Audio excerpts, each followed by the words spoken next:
One day, something feels off. The food bowl is untouched, the house is quiet, and then you find your dog hiding, avoiding your eyes, staying away. Why? Did something change? Or do they know something you don't? What if your dog isn't just sick, but aware that something important is happening to them? Not death as we understand it, but something deeper, instinctive, undeniable. In their final days, dogs behave in ways that can break your heart or confuse you completely. But what if these behaviors aren't random? What if they are messages? And the most important question of all, when the time comes, are they afraid or are they thinking of you? For years, people believed that dogs somehow knew they were about to die in the same way humans do, that they feared it, anticipated it, or even tried to escape it. But science tells a very different and surprisingly comforting story. Dogs do not understand death as an abstract concept. They don't sit and wonder what comes after life, or fear the idea of no longer existing. That level of existential thinking is uniquely human. However, this doesn't mean they are unaware. In fact, they are deeply aware, just in a different way. Research suggests that dogs may possess what scientists call a minimal concept of death. This means they can perceive that something is changing, that their bodies are no longer functioning the same way. Walks become harder, food becomes less appealing, energy fades. But instead of interpreting this as, "I am dying," they experience it as, "something is wrong." And here's where things become fascinating. Dogs don't rely on thoughts the way we do. They rely on sensation, especially smell. With over 300 million olfactory receptors, a dog's nose is one of the most powerful biological tools in the animal kingdom. Studies have shown that dogs can detect diseases like cancer with astonishing accuracy. This means they are constantly processing chemical changes, not just in others, but within their own bodies. In a way, your dog can sense that something inside them is failing. Every breath, every shift in their internal chemistry sends signals. Not fear-based signals, but awareness. So, no, your dog is not lying there afraid of death. They are not counting their final days.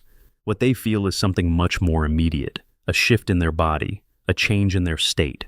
And instead of panic, what follows is instinct, an instinct that has been shaped over thousands of years. One that will begin to explain why, in their final days, your dog may either move closer to you or quietly begin to pull away. When a dog begins to withdraw, hiding under furniture, avoiding eye contact, or seeking isolation, it can feel heartbreaking. Many people interpret this as sadness or even rejection, but in reality, it's neither. This behavior is deeply rooted in evolution. In the wild, animals that were sick or weak often separated themselves from the group, not because they wanted to be alone, but because staying could put others at risk. Predators tend to target the vulnerable. By distancing themselves, they were protecting their pack, reducing danger, preventing disease, and avoiding slowing others down. Your dog carries that same ancient instinct. So, when they move away from you in their final days, it's not abandonment, it's protection. A quiet, instinctive way of saying, "Stay safe." But here's where it gets even more emotional. Some dogs do the exact opposite. Instead of isolating, they become unusually attached. They follow you everywhere. They seek constant contact. They rest closer than ever before. At first glance, this looks like love, and it is. But there's also something deeper happening. According to animal behavior research, when dogs experience discomfort or uncertainty, they turn to their primary source of safety, and for them, that is you. So how do you tell the difference? If a dog is clinging to you while also showing signs like restlessness, panting, or inability to settle, it may indicate unmanaged pain, and that's something that requires immediate attention from a veterinarian. But the attachment itself, that's not fear.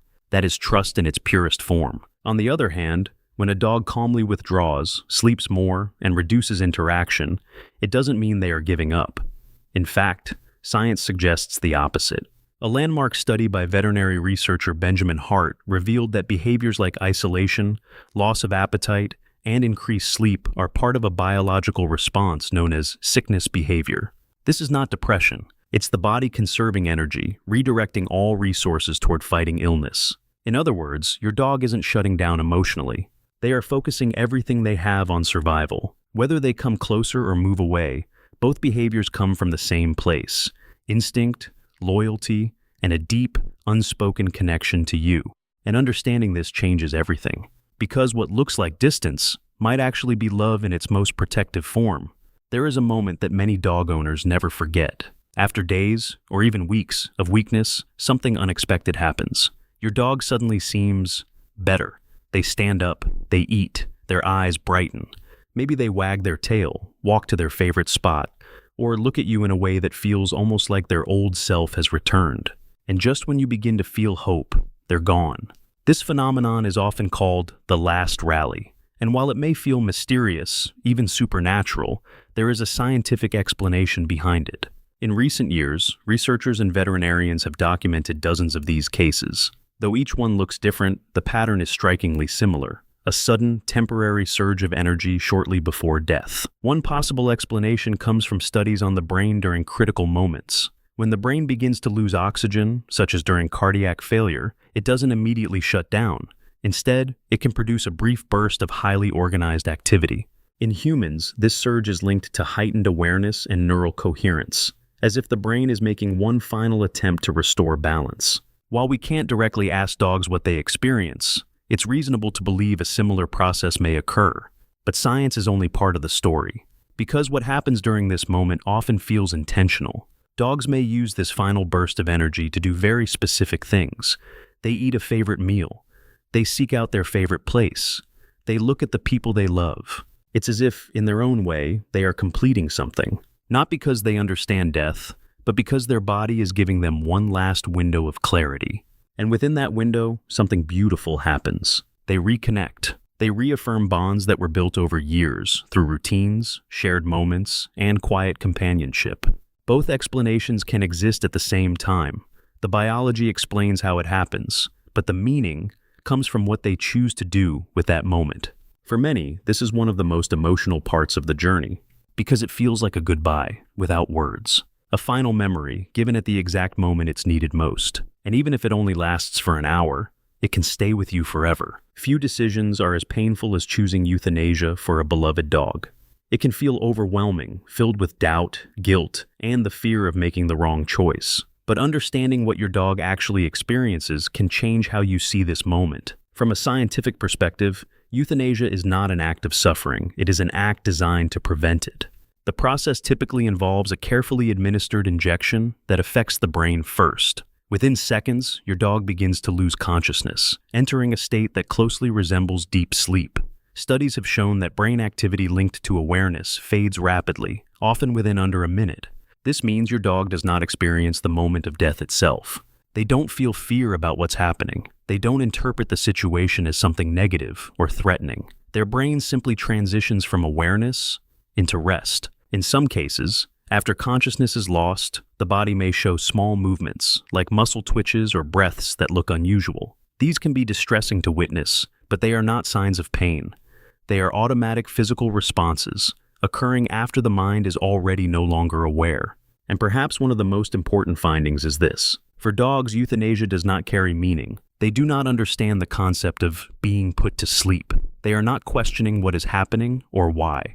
Their experience is not shaped by fear of death, but by what they feel in their final conscious moments. And this is where you matter most. Brain imaging studies have shown that when dogs detect their owner's scent or hear their voice, the areas of the brain associated with safety, comfort, and reward become highly active, even more than food, even more than other dogs. So, in those final seconds, your presence becomes everything.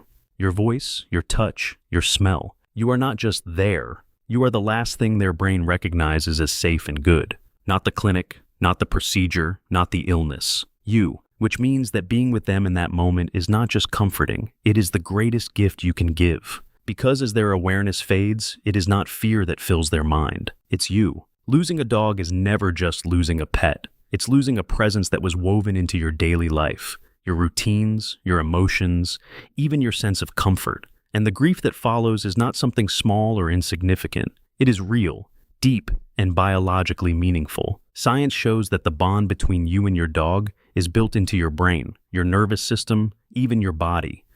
So, when they're gone, what you feel isn't weakness. It's the natural cost of a powerful connection. But if there is one thing to hold on to, it's this. Your dog did not leave this world in fear. They didn't dwell on death. What they carried, right until the end, was the imprint of you. Your voice, your scent, your presence. If this video helped you understand even a small part of that journey, thank you for being here. And if you'd like to explore more about the hidden psychology of dogs, don't forget to subscribe and stay with us for the next story.